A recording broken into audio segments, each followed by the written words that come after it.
Jobcast.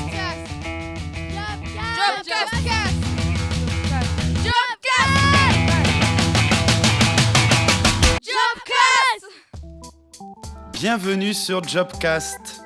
Le but de cette interview est d'interroger des professionnels pour découvrir leur parcours et l'exercice de leur métier. Aujourd'hui, nous recevons Léa, infirmière puéricultrice, et Catherine, assistante sociale. Bonjour, comment vous appelez-vous ? Bonjour, moi je m'appelle Léa. Bonjour, je m'appelle Catherine.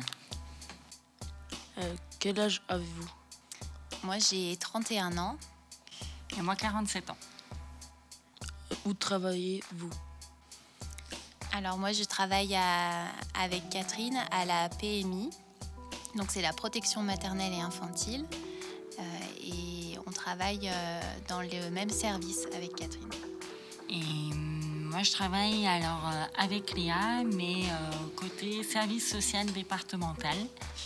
En quoi consiste votre métier ?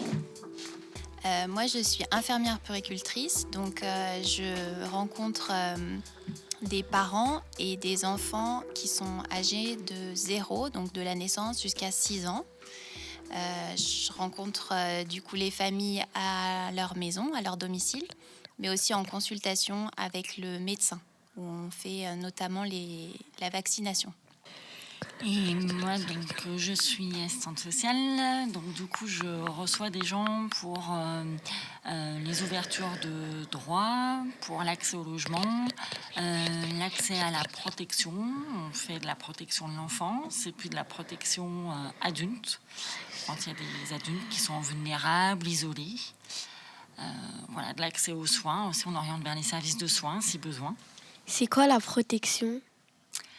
Alors la protection de l'enfance, c'est vaste, hein, mais du coup, c'est généralement quand on est inquiet pour un enfant et que nos services sont informés des inquiétudes. Ça peut venir par exemple de l'école ou du voisinage ou d'un membre de la famille. Voilà, et en fait, le but, c'est d'aller voir dans la famille comment ça se passe, la vie de l'enfant. Est-ce qu'il est bien ? Est-ce que ses parents se comportent bien avec lui ? Est-ce qu'il a des difficultés en dehors de la maison ? Et comment essayer de trouver avec les familles, avec lui, une solution pour l'aider et le protéger et faire en sorte que ça aille le mieux possible dans sa vie. Bienvenue sur Jobcast. Bienvenue sur Jobcast. Quelles sont vos compétences ? Les compétences, ça peut être l'écoute. Voilà, il faut être patient aussi, parce que parler de sa vie, c'est pas forcément facile. Parler de ses difficultés non plus, encore moins. Voilà, pas chercher de solutions absolument, parce que parfois, il n'y en a pas.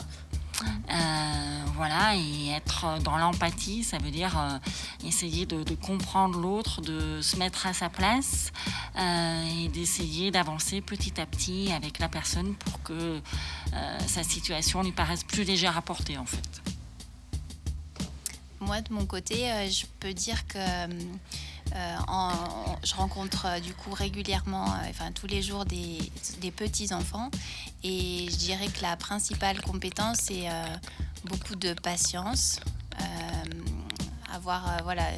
Essayer de aussi trouver un petit peu de... comment on peut dire ? Essayer de trouver chez l'enfant un peu d'amusement et essayer de le déstresser aussi quand il arrive en consultation, parce que la vaccination, c'est surtout ça qui fait peur aux tout petits. Et essayer de jouer, d'amener des choses pour détendre un petit peu ce moment-là. Quel est votre emploi du temps lors d'une journée type ? Alors, moi, pour ma part, l'emploi du temps change tous les jours. Je sais qu'une fois ou 2 fois par semaine, je suis en consultation avec le docteur. Je reçois aussi 1 fois par semaine les familles à mon bureau.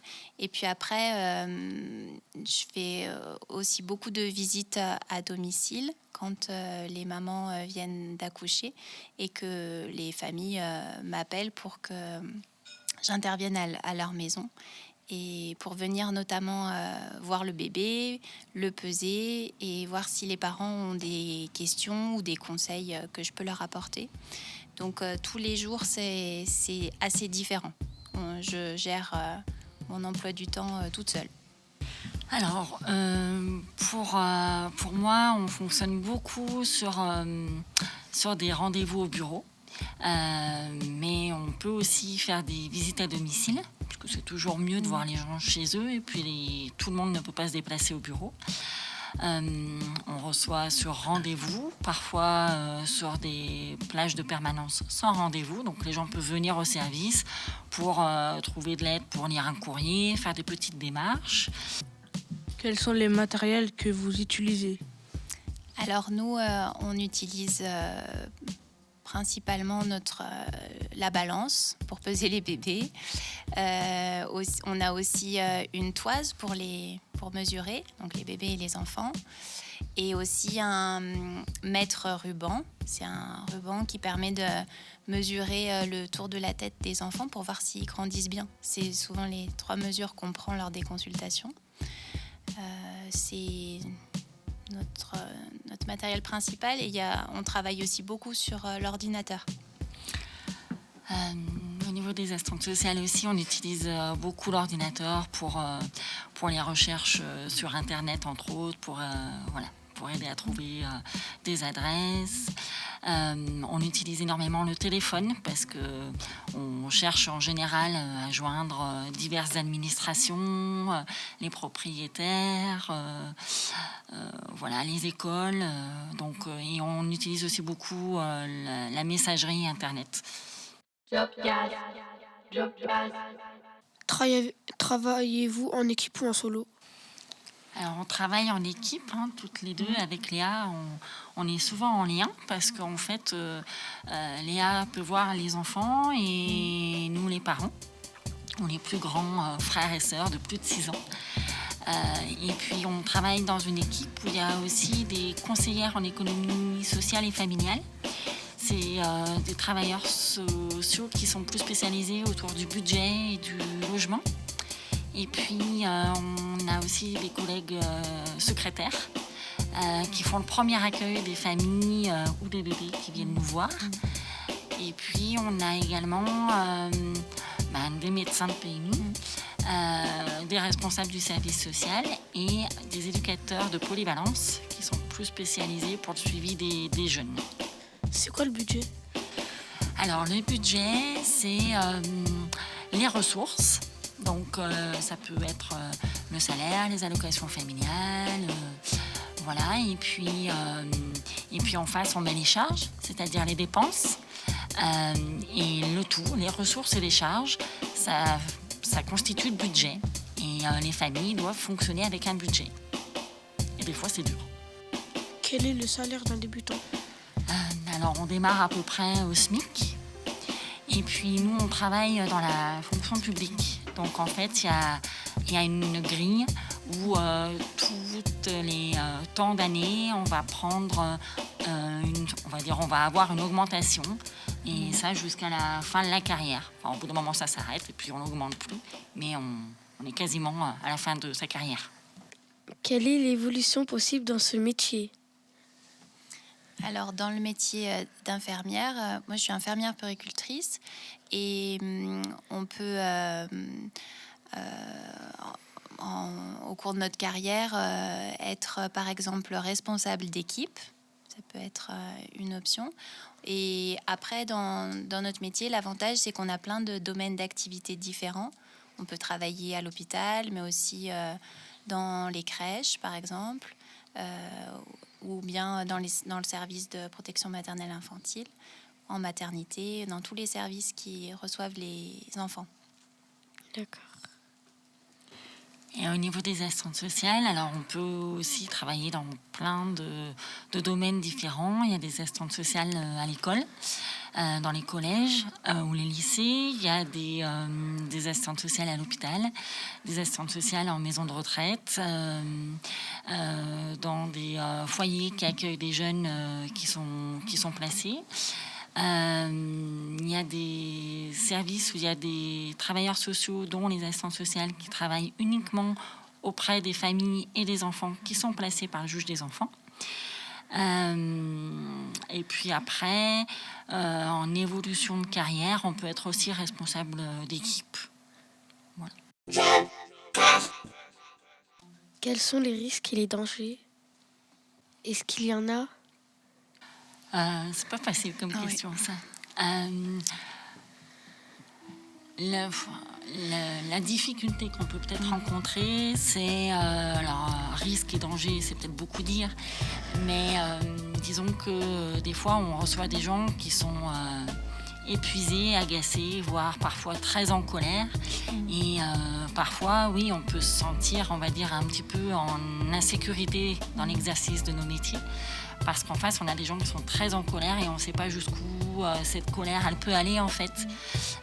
Souvent, c'est pas nous qui sommes directement visés, mais c'est leur situation qui est tellement difficile à vivre pour eux que du coup, il faut bien que cette colère, ils l'expriment. Et quand ils l'expriment dans les bureaux ou à la maison, parfois on peut être mis en difficulté. Mais c'est plus des difficultés dans la relation humaine, quoi. Est-ce que les gens racontent des histoires? Sont-elles vraies ou fausses? Des histoires. Dans le sens où beaucoup aiment mentir quand l'assistante sociale vient par rapport à leur famille, pour pas enlever la garde des enfants, par exemple. Ça arrive.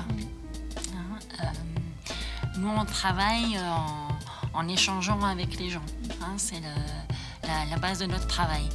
Donc, à moins qu'il y ait un danger qui soit avéré, comme par exemple des traces de coups, des bleus, des choses qui interpellent, après, les familles peuvent effectivement nous dire plein de choses. Alors, il y a sûrement des choses qui sont vraies, des choses qui sont fausses.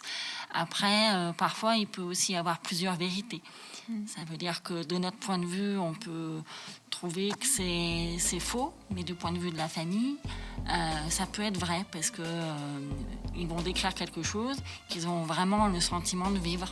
Donc après, voilà, nous, notre travail, c'est d'essayer d'évaluer la notion de danger de la personne concernée par l'intervention. Quelle image les gens ont-ils des travails sociaux? Alors, je dirais que ça dépend des familles. Il y a des familles qui ont, je pense, une bonne image de nos professions, enfin de l'aide qu'on peut peut-être leur apporter. Et puis, il y a d'autres familles avec qui c'est plus compliqué de travailler et qui viennent pas forcément nous rencontrer au service social ou à la PMI. Mais c'est très aléatoire d'une famille à une autre.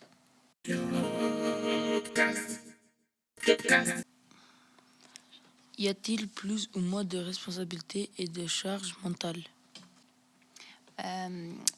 Moi, pour ma part, je trouve que on a une certaine responsabilité, mais qui est aussi qu'on peut partager en fait avec nos collègues de travail, nos collègues assistantes sociales, nos collègues médecins aussi. Et puis l'avantage, c'est qu'on travaille en équipe et qu'on n'est pas seul pour accompagner les familles, et ça c'est important pour justement pas avoir l'impression de porter toute la responsabilité ou la charge mentale, je dirais. Et puis plus pour la charge mentale, moi je trouve que ce qui est compliqué aussi, c'est quand on n'a pas de solution. Parce que les gens viennent nous voir pour qu'on les aide à trouver une solution à leurs difficultés. Et des fois, on n'a pas de solution. Et c'est souvent, par exemple, on se retrouve confronté à des gens qui sont sans logement. Et l'accès au logement est parfois très, très compliqué. Et aller dire à quelqu'un qui n'a pas de toit au-dessus de la tête, qu'on n'a pas de solution pour lui, c'est dur à dire, et puis c'est dur à vivre aussi, autant pour lui que pour nous, enfin pas de la même manière forcément, mais c'est vrai que c'est quelque chose en général qu'on emmène aussi avec nous à la maison et qu'on garde dans la tête longtemps. Qu'est-ce que ce métier apporte en plus du salaire? Plein de rencontres. Plein de rencontres. On voyage aussi beaucoup parce qu'on rencontre des familles qui peuvent venir d'ici et d'ailleurs. Et en fait, moi, j'ai l'impression des fois de faire un peu le tour du monde dans une même journée parce qu'on voit des gens arriver de toute la planète. On peut échanger, on découvre l'autre. Et puis, on passe aussi beaucoup de temps, par exemple, à dire qu'on ne peut pas faire. On ne peut rien faire pour la situation. Et je trouve aussi le fait de rencontrer les familles et de faire avec elles, on a l'impression que ça peut faire un peu bouger les choses. Donc c'est plutôt chouette. Ouais, moi je dirais la même chose. C'est vraiment de pouvoir rencontrer plein de familles différentes dans leur organisation, mais aussi oui, dans leurs origines. Et j'apprends beaucoup, du coup, tous les jours de ce que les parents, et ben, notamment les mamans, parce qu'on rencontre un peu plus de mamans, peuvent nous rapporter de leurs habitudes ou de leur mode de vie, de leur organisation. Et ça, c'est très riche. Aimez-vous votre métier? Pour ma part, beaucoup. Je ne me verrais pas en faire un autre. Moi aussi, j'aime beaucoup mon métier. Quel conseil vous pouvez donner à une personne qui veut faire ce métier? Je dirais, allez-y, quoi. Non, enfin, c'est un travail où je rejoins Léa quand elle disait que c'est un travail où on s'enrichit en fait au contact des gens qu'on voit en fait.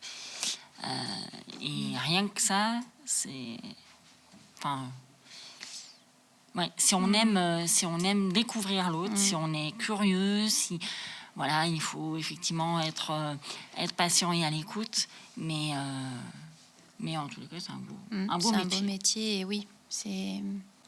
Si vous aimez rencontrer des gens et ben il faut foncer dans cette voie-là. Peut-être pour sortir un peu les choses de la tête, il faut avoir soit être très très bien chez soi quand on rentre chez soi, faire quelque chose de très différent pour couper avec le travail, soit avoir un loisir, un hobby, une passion qui permettent de s'évaser, de poser un peu les valises du travail pour s'aérer la tête et y retourner frais le lendemain, et avoir envie de continuer. Si vous deviez revenir en arrière, choisisseriez-vous le même métier ou un autre? Si oui, lequel?